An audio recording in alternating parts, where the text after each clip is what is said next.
కాబట్టి ఎవరు ఏ విధంగా స్తోత్రం చేస్తే వాళ్ళకి ఆ విధంగా తాను వాళ్ళకి అనుకూలుడై ఉంటాడు.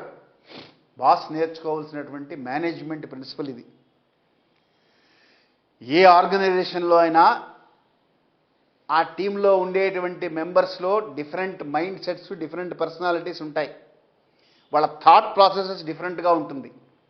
ఆ డిఫరెంట్ థాట్ ప్రాసెసెస్కి అనుగుణంగా బాస్ తనని తాను మౌల్డ్ చేసుకోగలగాలి. అనుకూలత అంటే అది. ఈయన విశ్వానికి బాస్ కనుక విశ్వమంతా ఎలా ఉన్నారో దానికి ఎవరికి వాళ్ళకి తగ్గట్టుగా అలా అనుకూలంగా అలా కనబడగలడు.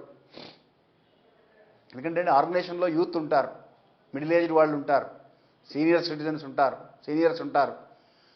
20 ఏళ్ల వాడు ఆలోచన విధానం తగ్గట్టుగా 40 ఏళ్ల వాడు ఆలోచన ఉండదు, 40 ఏళ్ల వాళ్ళ ఆలోచన విధానం తగ్గట్టుగా 55 ఏళ్ల వాళ్ళది ఉండదు.